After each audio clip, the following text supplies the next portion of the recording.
വട്ടുണ്ടാക്കിയ ഇഡ്ഡലിയാണ്, അതുകൊണ്ട് എനിക്ക് വേണ്ട, കഴിക്കാൻ പേടിയ. ആദ്യം നീ കഴിച്ചു കാണിക്ക്. ഇവിടെ ഇഡ്ഡലി ചമ്മന്തിയോ? ഞാൻ കഴിച്ച് നീ കാണിക്കട്ടെ.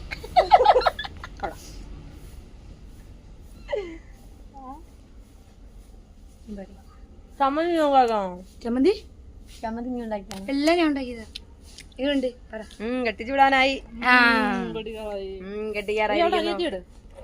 ഇതാ അവളുടെ അനിയത്തി പൊടിമോള്. അവളുടെ പേരെന്തോടി? അതുല്യ സിന്ദൂര. അതുല്യ സിന്ദൂര. അതുല്യ സിന്ദൂര. ആദിത്യ. ആദിത്യ. അത്രേ ഉള്ളു, കൂടുതൽ ഡെക്കറേഷൻ ഒന്നും വേണ്ട. അതെ, അത് വേണ്ട. സിന്ദൂര ആരാ? എന്റെ വീട്ടിൽ വിളിക്കുന്ന പേരായിരുന്നടി. ശിഖയല്ലേ അത്? അല്ല, അല്ലാതെ അച്ഛൻ വേറെ ഇട്ട പേരായിരുന്നു സിന്ദൂര. അമ്മ സമ്മതിച്ചില്ല.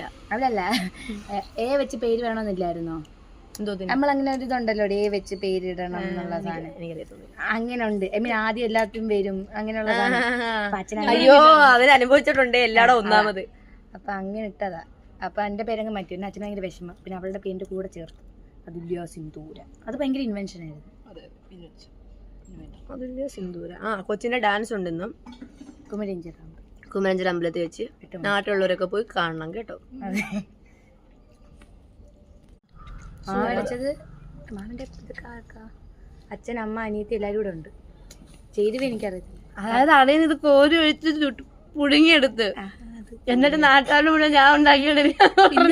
അങ്ങനെയല്ലേ ചമ്മന്തി എല്ലാം ഞാൻ തന്നെ കേട്ടെ. കടയോട് ചേർത്തത്. ഇതിനകത്ത് എത്ര റൂമുണ്ട്? കടയല്ല അത്, അവരുടെ അടുക്കള ഗ്രില്ല. നാടി ദേവു ഇവിടെ അങ്ങറ്റം വരില്ലേ? അയ്യോ, അത് ഞാൻ വീടിനകത്തൊന്നും കേറിയിട്ടില്ല. കുഞ്ഞു റൂമുകളാണെങ്കിൽ കുഞ്ഞു റൂം കുറെ കാണുമല്ലോ. മൂന്ന് റൂമുണ്ടല്ലേ? 3 റൂം, ഹാള്, അടുക്കള. ആടി കുഞ്ഞതാണെങ്കിലേ 3 റൂമുള്ള ഇതുണ്ട് ഇവിടം വരെ. അതുവരെ വരാന്ന് പറഞ്ഞ ആള് ഇതുവരെ എത്തിയില്ല. വേണ്ടേ അമ്മ അല്ലാണ്ട് ആര്? ഇവളുണ്ടാക്കിയത് ഇഡലി, ഇവളുണ്ടാക്കിയ ഇഡലി വീഡിയോ ഉണ്ട് നോക്ക്. കേക്ക്. ഇവളുണ്ടാക്കിയ ഇഡലി എന്ന് പറയുന്നത് അറിയാവോ? അളിയും മാവ് അച്ഛനും അമ്മയും അരച്ചു വെച്ച് മാവ് കോരി ഒഴിച്ചുണ്ടാക്കി. അത്രേ ഉള്ളു. പറഞ്ഞു നടക്കുന്നത് എന്തറിയോ? വെച്ചില്ലെങ്കിൽ അവരുടെ അമ്മ പായസം കൊടുക്കത്തില്ല, അതിനവളത് ഉണ്ടാക്കി. പിന്നെ അതെങ്ങാണ്ട് പേടിച്ചെങ്ങാണ്ട് അങ്ങനെയൊന്നുമില്ല. പായസം കിട്ടിയില്ലെങ്കിലോ? ഓ പിന്നെ വല്ലാത്ത ജീവിതം തന്നെ. ജോലി ചെയ്താൽ ഞങ്ങളളിയന്റെ കയ്യിലിരിപ്പ് നാട്ടുകാർക്ക് എല്ലാവർക്കും അറിയാം. ജോലി ചെയ്താലേ ആഹാരമുള്ളൂ. ഞാൻ വെറുതെ ഇരുന്നുണ്ടോ? ഇവിടെ ദേവുവിന് ഫുഡ് ഉണ്ടാക്കാൻ അറിയാമോ? അറിയാം.